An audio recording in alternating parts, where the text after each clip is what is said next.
Hello students, good morning all of you. This is you Prabhakar and welcome to our channel Dawn of Chemistry.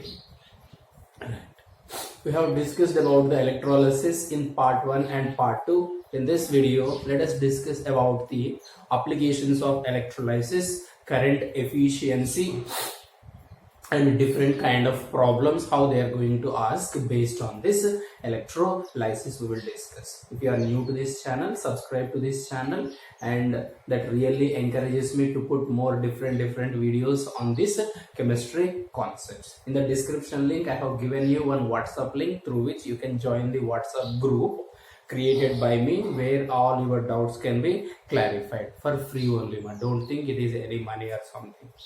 Right, let us get into the topic.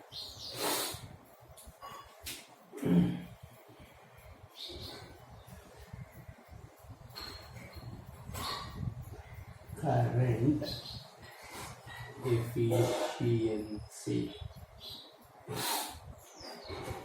What is this current efficiency? This is very important thing, so listen carefully. We are passing 10 amperes of current into electrolytic cell.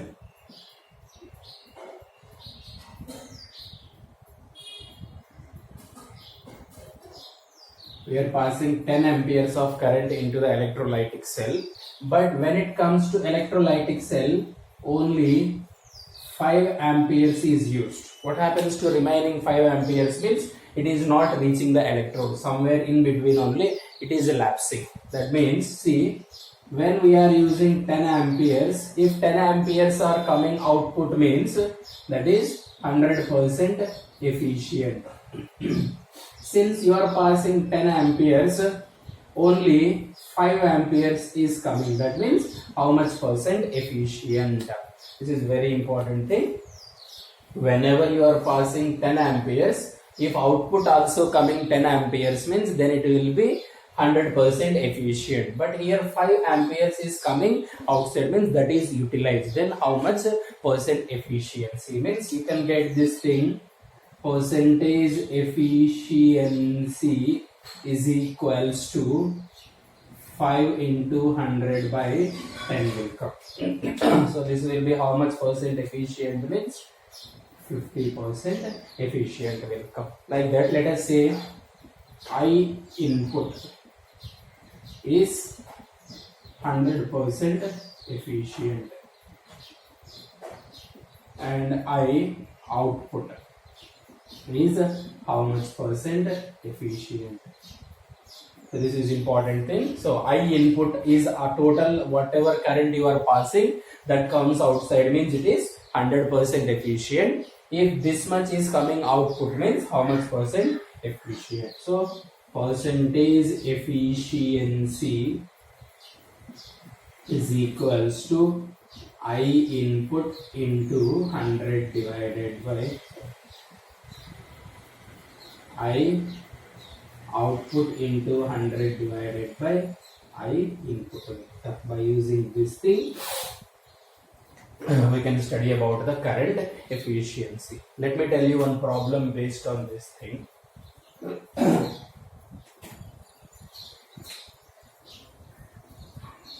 See the problem.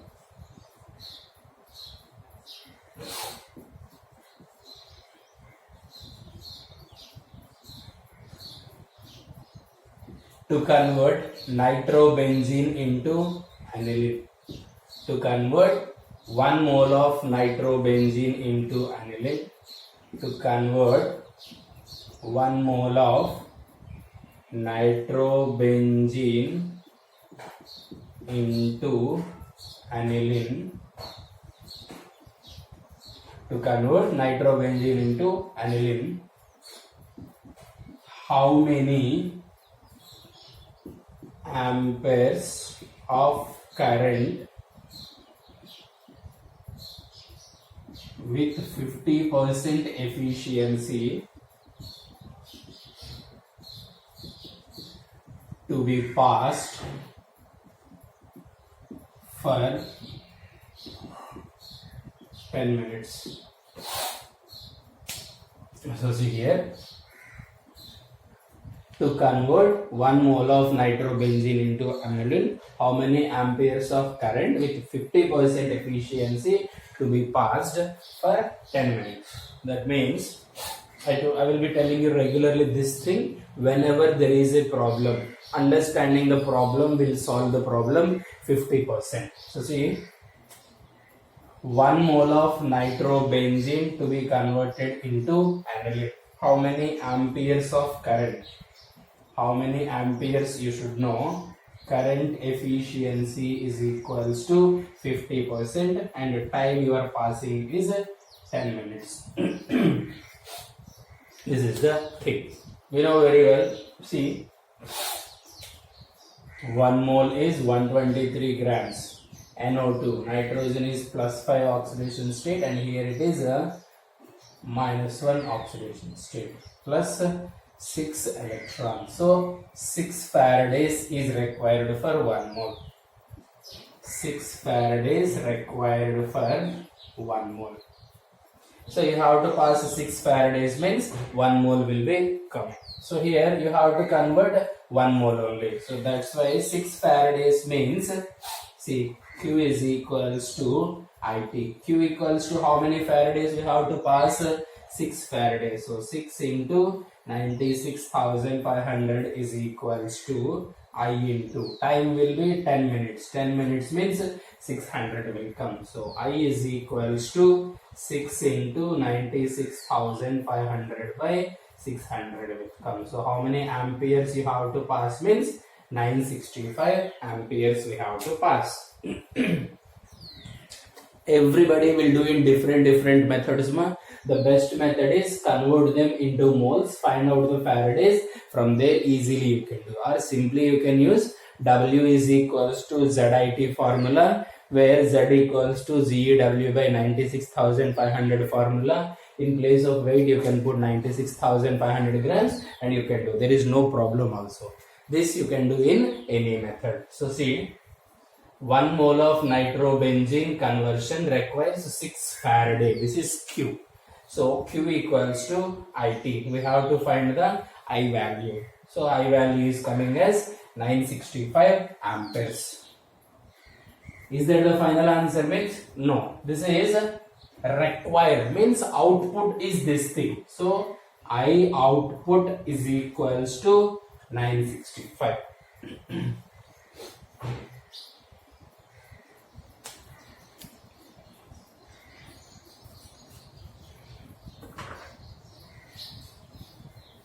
This is missing here, I will write here. So I is equals to 6 into 96,500 by 600. So it will be 965. So I output equals to 965 amperes. I input we have to calculate. I input is equals to, from this thing you can have I output divided by percentage efficiency into 100.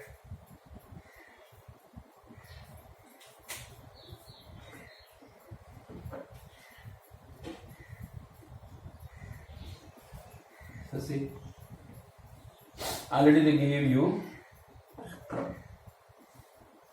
So how much we are sending, you have to calculate. I input is equals to I output into 100 divided by percentage efficiency. Output is coming as 965 into 100 divided by how much percentage efficiency? This is 50% efficient. So that's why 50. So it will be 2 will come.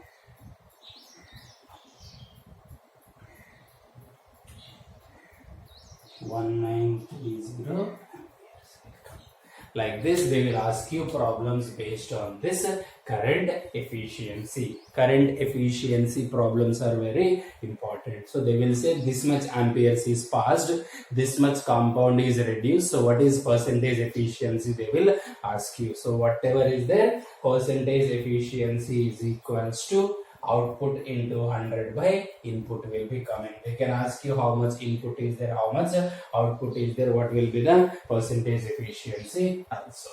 Go through this.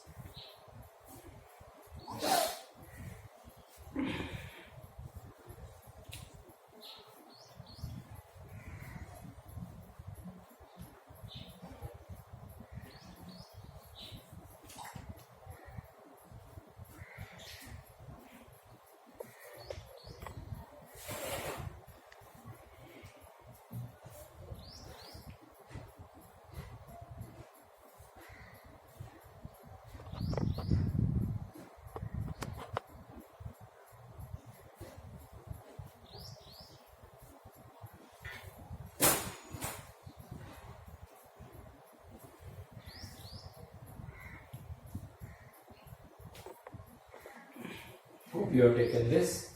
Let us get into the applications of electrolysis.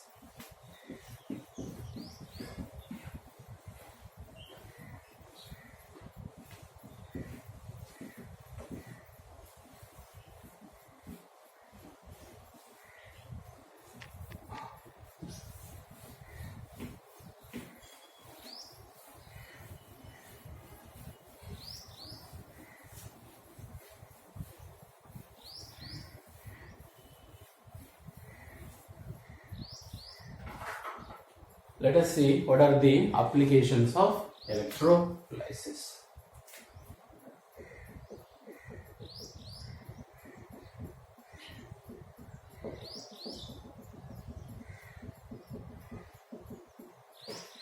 This is very important thing, ma. Just based on the CBSE exams, theoretical wise they can ask you. Mostly problem area we will be doing. So to understand the problem, if you know what is the procedure, means you can easily do the problems. The first one is electroplating. The second one is electrometallurgy.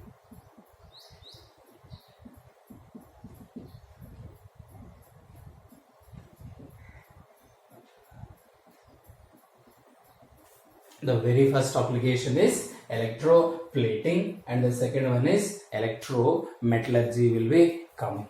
And the next one you see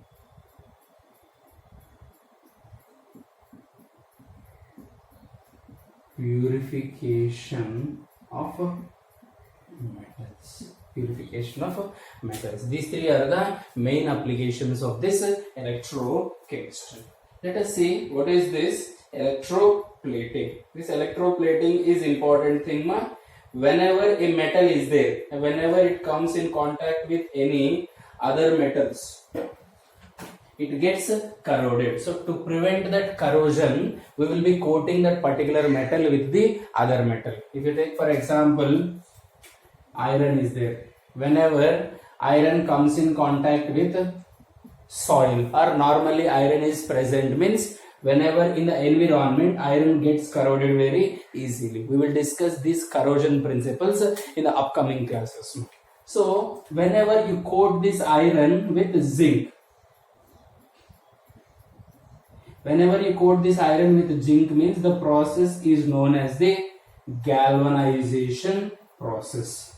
The process of coating any metal with the zinc is known as the galvanization. So when you coat like this, zinc undergo corrosion but iron is protected. If zinc undergo corrosion, there is no problem, because when you are using that iron to construct the big bridges and all, if that is undergoing corrosion, means it is a problem. So that's why we will coat it with zinc and we will be using the galvanized iron. So zinc undergo corrosion, it doesn't matter, so slowly it will undergo. That's why iron is protected.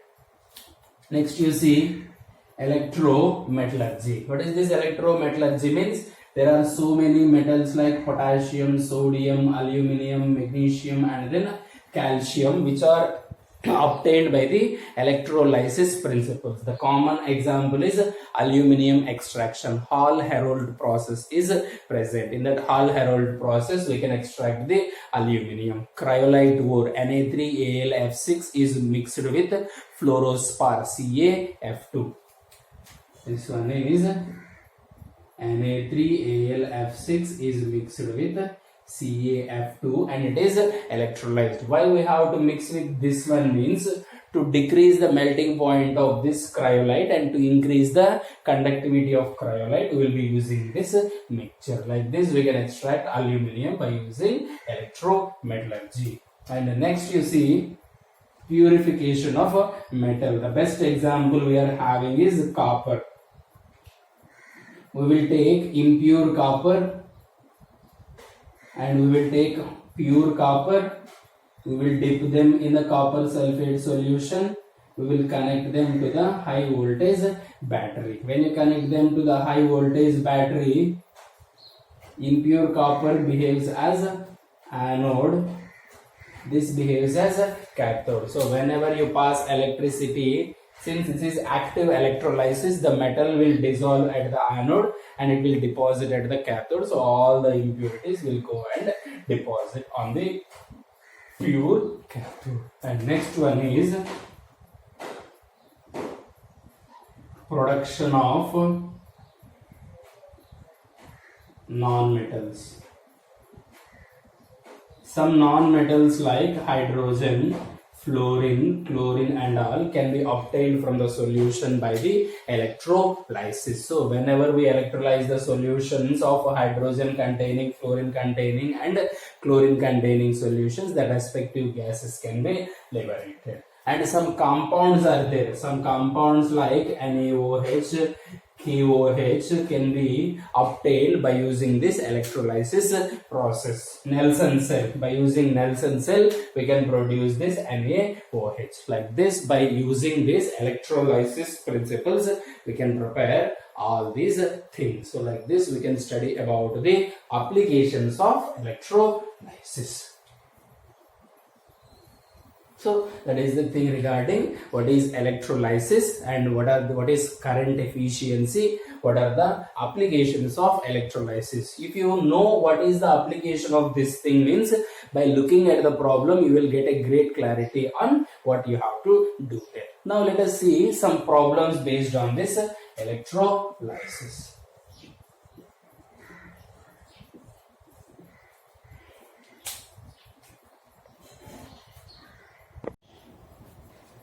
The very first model of problem they ask you is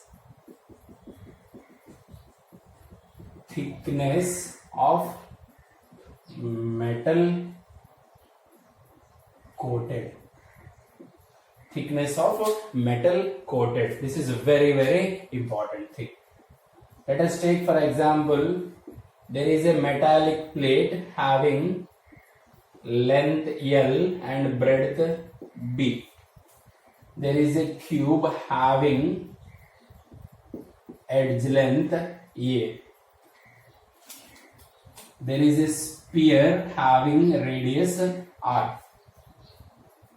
And there is a cylinder having height H and base radius R. And there is a cone. So like this they can give you different objects, and there is a tetrahedron having height H, length L and breadth B. So whenever these objects are present during electroplating, what we will do means we will put the metal or we will coat the metal onto that one.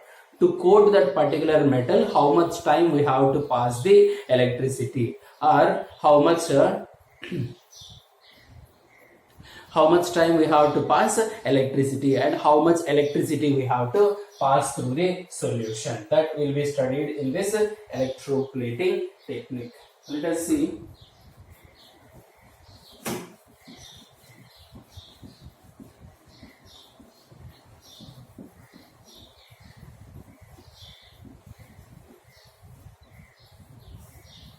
See here now, in this thickness finding problems, on these things, let us say metal is coated to a thickness of T. To a thickness of T. Listen carefully. When there is a plate to a thickness T on both sides, to a thickness T on both sides, to a thickness T on each side. See the difference. When there is a metallic plate, there is a metallic plate of length L and breadth B, we are coating to a thickness T on one side. Then let us take condition A and condition B. To a thickness T on both sides means total thickness is T only in condition A. When there is condition B, to a thickness T each side. So one side thickness is T and other side thickness is T. So total thickness is equals to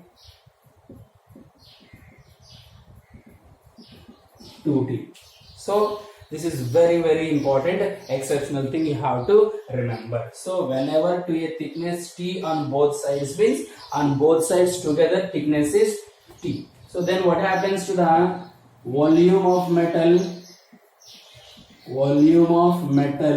coated is equals to LB into T. In this case, volume of metal coated is equals to LB 2T. Here total thickness you have to find, so volume. You know the volume means they will give you density of metal. Density of metal is equals to D. So when density of metal equals to D, density equals to mass by volume, mass equals to density into volume will be coming. Here also same thing, density equals to mass by volume, mass equals to density into volume, so density into LB 2T will come. This is mass. We know that according to Faraday first law, W is equals to ZIT, W is equals to GEW by 96,500 into I into T. In place of density, density into volume of metal is equals to GEW by 96,500 into I into T will come. So density of metal is equals to, you can write like this.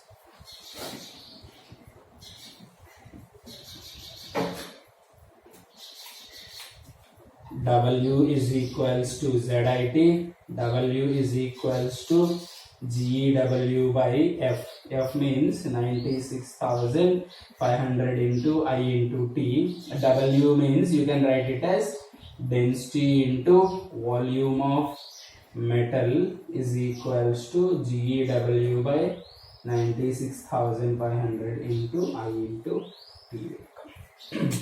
From this thing, you can find density of metal, you can find volume of metal, you can find how much time, how many amperes current you have to pass, you can find how much time also you can pass. The thing you have to find is volume of the metal is very important thing.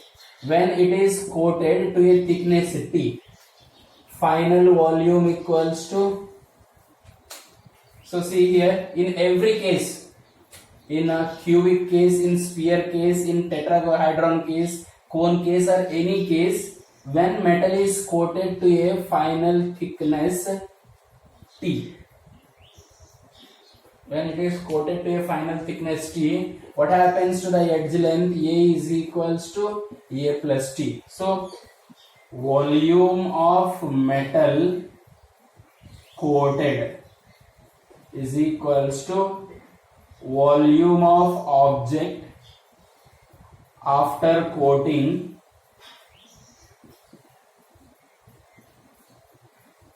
minus volume of object before coating.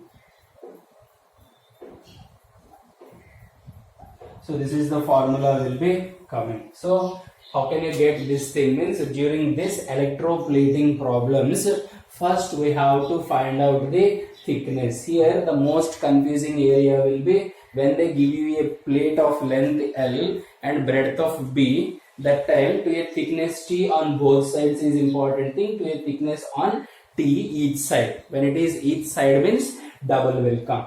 When they give you the object volume of metal, you have to identify. Our prime thing is finding the volume of metal. You can apply your own analysis to identify volume of metal. Volume of metal coated will be volume of object after coating minus volume of object before coating. That only will give you the volume of the metal. So and you can substitute that into this and you can identify. So density into volume of metal equals to gram equivalent weight by 96,500 into I into T will come. Mostly they will be asking you for how much time we have to pass current, how many amperes we have to pass current. In these amperes also they will ask you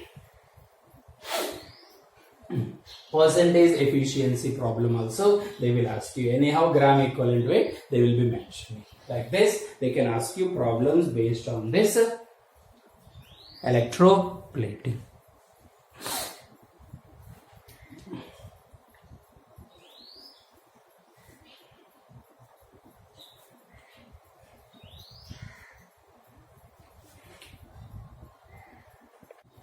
Let's move to the next problems, how they will ask you. The thickness problems are important ones, so I have explained these things.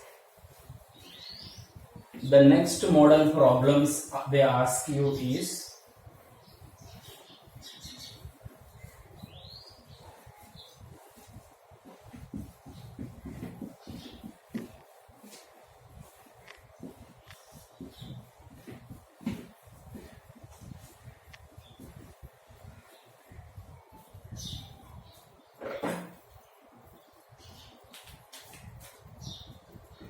finding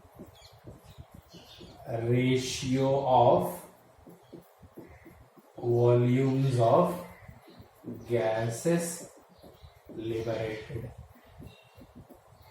Finding ratio of volumes of gases liberated. Let us take NaCl, aqueous is taken, CaSO4, aqueous is taken, and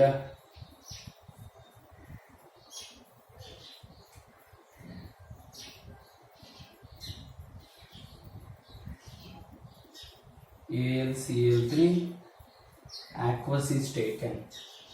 Through these solutions,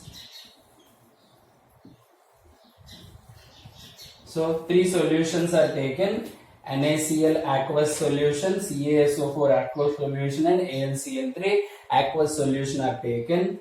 Through them,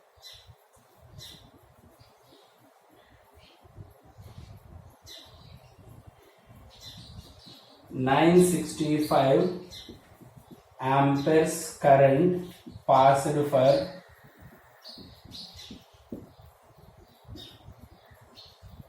100 seconds.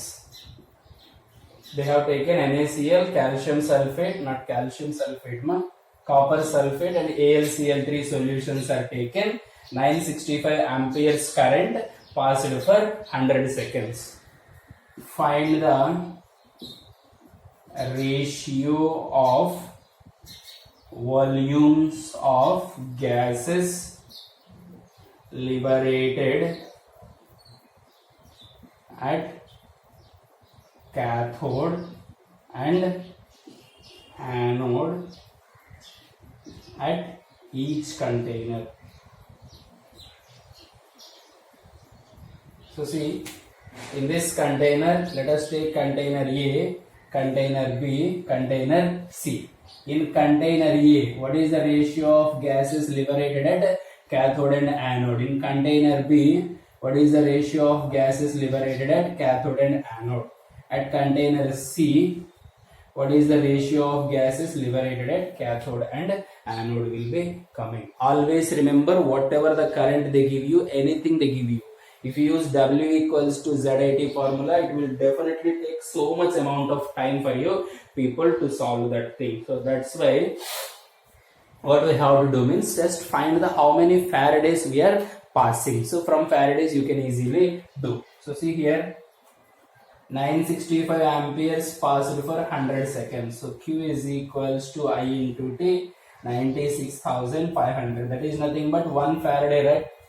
When 1 Faraday is passed in NaCl, aqueous, cathode hydrogen gas will come, anode oxygen gas will come. For CuSO4, cathode copper will come, anode oxygen gas will come, and for AlCl3 cathode hydrogen gas will come, anode chlorine gas will come. For NaCl chlorine will come.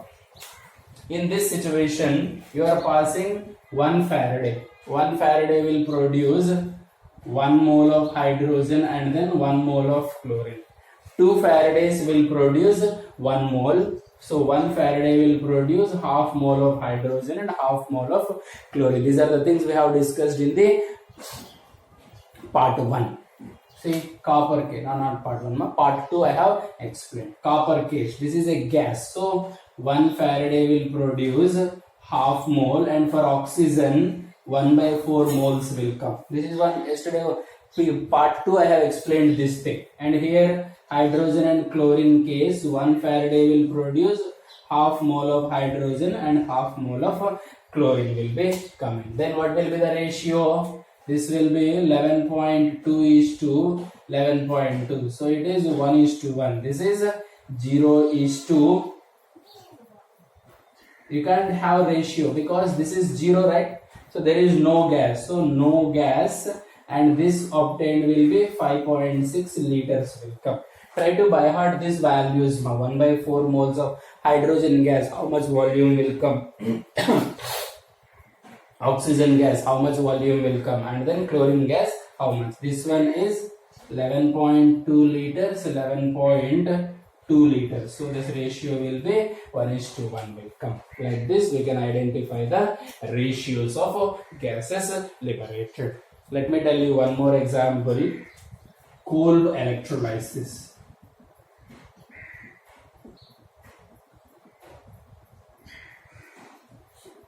In Kolb electrolysis, RCOONA gives RR plus CO2 plus H2 will come. RR and CO2 will come at the anode, hydrogen will come at the cathode, and during this process 2 Faradays of electricity is required. So when you pass 2 Faradays of electricity, for 2 Faradays of electricity at anode, 1 mole of alkane will come. 1 mole of alkane will come. 2 moles of carbon dioxide will come, and at cathode 1 mole of hydrogen will come. So that's why for 2 Faradays of electricity, this is 22.4 liters, this is 44.8 liters, this is 22.4. So the ratio of gases liberated will be 3:1 ratio. Be careful with this Kolb electrolysis problem. Based on the mechanism, we will study this mechanism in first year organic chemistry. There we will be getting this final answer. So at anode, this much ratio, these gases will come. At cathode, this will come. The ratio of gases will be 3:1 will be coming. Like this, we can have problems on this thing. This is one model. Find the volumes of gases liberated. Be careful with these models. Let us see another model. How they can ask the another model of problems means.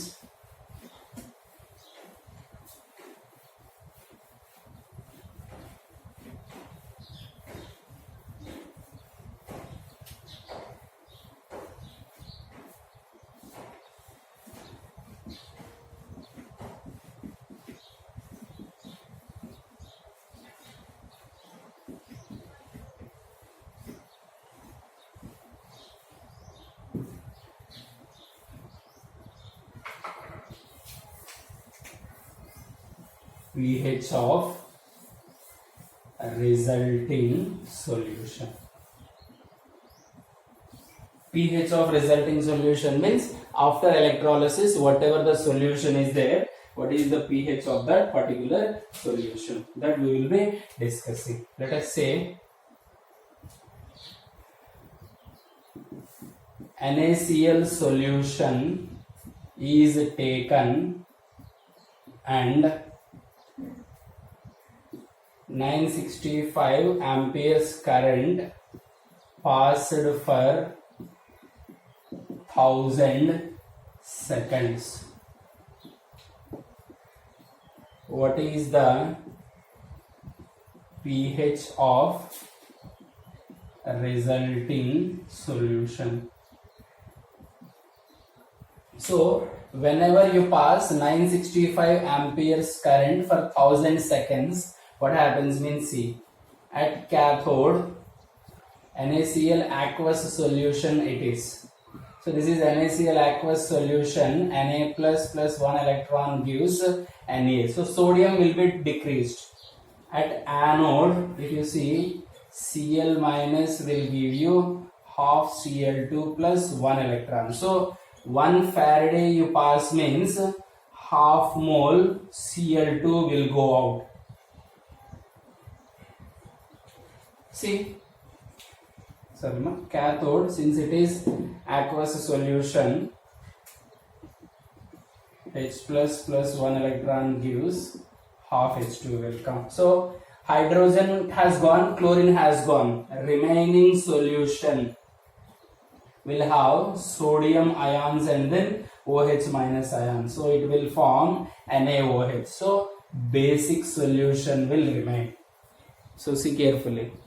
Whenever you take NaCl aqueous solution and electrolyze the solution, H plus ions will go and Cl minus ions will go. So sodium ions increases as well as OH minus ions increases. So NaOH will remain in the solution, which is basic in nature. So that's why the pH of the solution will be greater than 7 will be coming. So be careful with this one. Let us see here.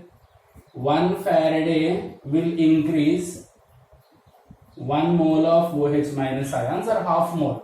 Half mole. See, 1 Faraday will remove 1 mole of Cl minus ions. 1 mole of Cl minus. So in the same way, 1 mole of OH minus ions increase. 1 Cl minus goes means 1 OH minus ions will come.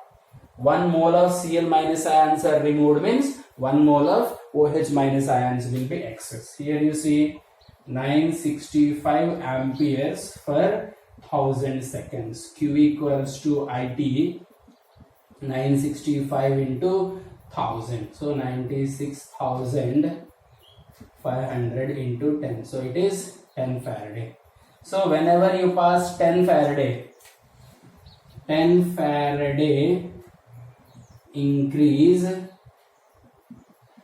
10 mole of OH minus ion. So what is the concentration? Let us take, this is 1 liter. Generally, though don't mention the volume means you can take 1 liter. So how many moles of NaOH means 10 moles of NaOH. So molarity is equals to 10. OH minus concentration equals to 10. POH is equals to minus log 10. So minus 1. pH equals to 15 will be coming. Like this, we should be able to identify. Basically, 10 Faradays passing is difficult through this one solution. So this much also not possible. You can have some 0.1 Faraday if you pass means 0.1 Faradays are passed means 0.1 moles will come. 0.1 moles are coming means POH will be 1 will be coming. So POH is 1 means pH equals to 13 will come. Like that we should be doing the problem. So be careful with this kind of problems. When current is passed through the solution, what is the concentration of solution left? That is very, very important thing. Like this, number of problems they can ask you based on this electrolysis. So that is the thing regarding this. What is electrolysis? What are the principles of electrolysis? What is electrolysis? What are the principles of electrolysis? What are the qualitative things regarding electrolysis? What are the quantitative things regarding electrolysis? And what are the different problems they can ask you based on the electrolysis? So be careful. Weight relations, volume relations, mole relations they will ask you on passing electricity through them. And one more thing they will ask you is coating, electroplating. To coat a particular metal, how much time we have to pass the current, they will ask you problems, and based on the percentage efficiency they will be asking you the problems. Be careful with that thing. And the most important thing is concentration of the remaining solution also they will be asking you the problems. Not only NaCl, they will give you the copper sulfate and they will be asking you the electrolysis, and try to remember whatever the possible electrolysis reactions we will get in +1 and +2. Based on that products also they will be asking you the questions. In the recent NEET examination they have asked you one question mark, local state examinations also they have asked you questions from this thing, and in the mains also they have asked you questions from this electrolysis. So be careful. Thank you.